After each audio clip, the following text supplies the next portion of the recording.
Okay, we are back. We are going to learn on this week Parshas Achrei Mois Kedoshim, chapter 16, verse 29. There's a famous pasuk Va'isa lachem lechuk hasolam b'chodesh hashvi about the commandment to fast on Yom Kippur. So it will be an internal rule for you in the 7th month, on the 10th of the month. You must afflict yourselves. Do not do any work, neither the native nor the convert who lives among you. The inner purpose of fasting on Yom Kippur is to allow us to derive our vitality, at least for one day, from a higher source than physical food. One day we have to eat, we have to get spiritual sustenance directly. Our vitality has to come from spiritual sustenance, not from food, once a year. Freed from the pampering effect of eating, we can focus on our higher spiritual selves. This in turn helps us realize more greatly the importance of repentance and renders us more apt to regret past wrongdoings and make firm resolution for the future.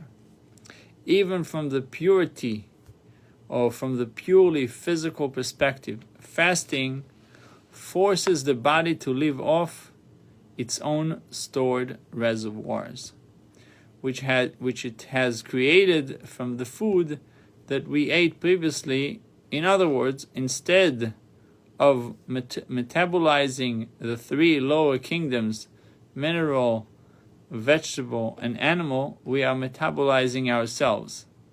The highest human kingdom, which that's who we are, the highest human kingdom.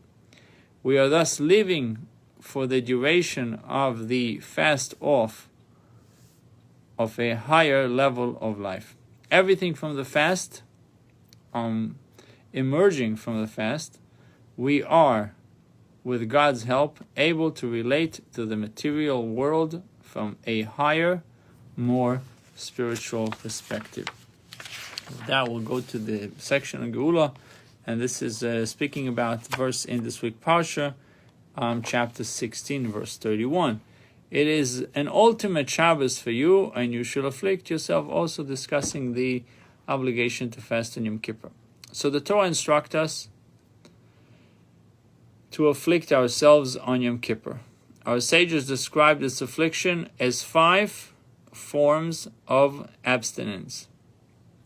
Our sages also taught that this world was created with the letter Hey. The name Yud Kei Vav Kei.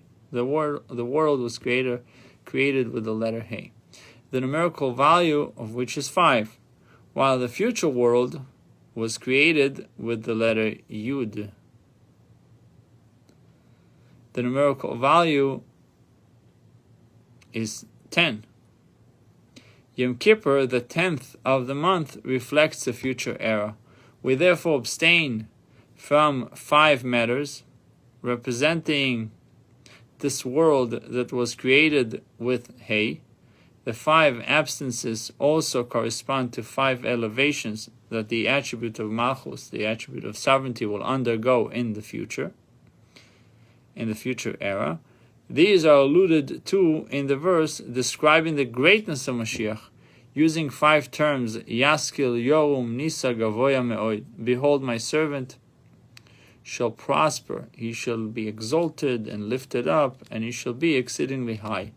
Yeshaya 52:13. We'll be back shortly with a Yaakov video.